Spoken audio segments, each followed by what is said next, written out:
The fundamental unit of Scrum is a small team of people that we call the Scrum Team. Scrum defines 3 specific accountabilities within the Scrum team. Do you know them?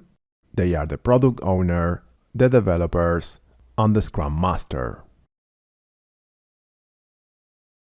The product owner interacts with external people to the Scrum team called the stakeholders.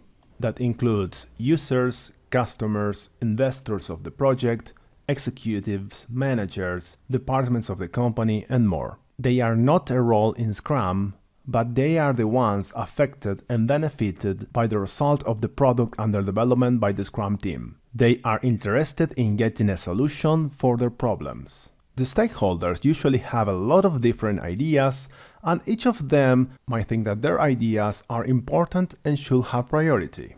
I show the product owner as a funnel, as she is the main interface of the Scrum team to the stakeholders. She has to work with them to take decisions about the product, to translate their needs into a prioritized and clear list of what to build. The product owner is the voice of the stakeholders and takes all the decisions of the product. Something very important is to smash that like button and subscribe, clicking the notification bell to receive updates about new videos for you. Remember, more likes means more videos. Our second accountables are the developers. They were previously called the development team, so you will hear and read a lot of references with that name. They will receive this clear list from the product owner, and they will build the product increment for each iteration or sprint. Scrum recognizes no titles and no subteams inside the developers. Although team members might have specialized skills, the developers as a whole are a cross-functional group of people that together have all the necessary skills to build and deploy the product without dependencies. No one tells them how to build it.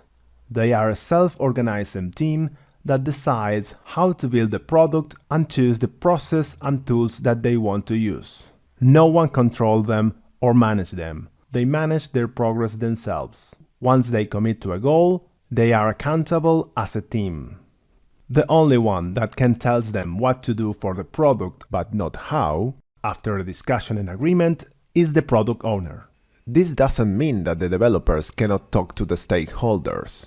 The product owner can promote collaboration and discussion between them so the team better understands the problems. But the stakeholders cannot tell a team member to make a change or give priority to certain features. If that happens, the stakeholders should be just sent back to talk to the product owner. The product owner is the only one who can take decisions about the product. The third accountability is the Scrum Master. The Scrum Master acts as a guide to the organization on Scrum theory, practices, and rules. The Scrum Master is a servant leader. He leads by helping. He's not a boss. He serves by modeling an agile mindset and skillful use of Scrum framework. The Scrum Master ensures that the product owner, developers, and organization as a whole understand how Scrum can be used to help them accomplish and align their goals.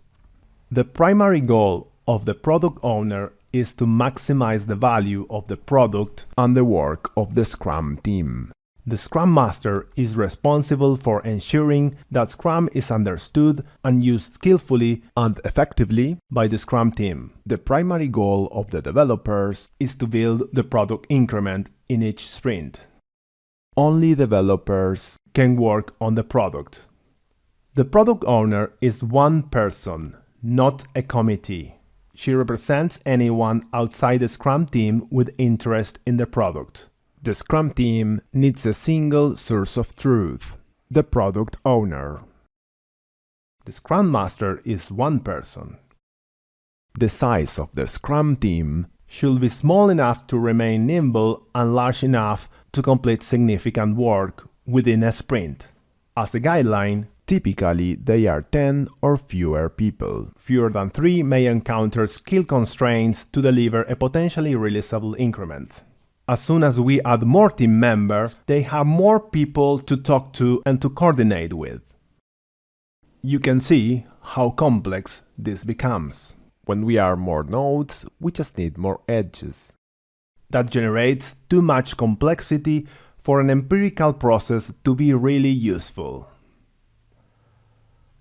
Usually it's preferred that the product owner and Scrum Master are dedicated full-time to their roles. However, in some cases, they can also work as developers. Some people confuse the Scrum team with what was previously called the development team. So make sure to notice the distinction, especially if you read the book or article based on a previous version of Scrum, like the Scrum Guide 2017. The development team is a group of people that build the product and is inside the Scrum team. In the Scrum Guide 2020, this was renamed to developers.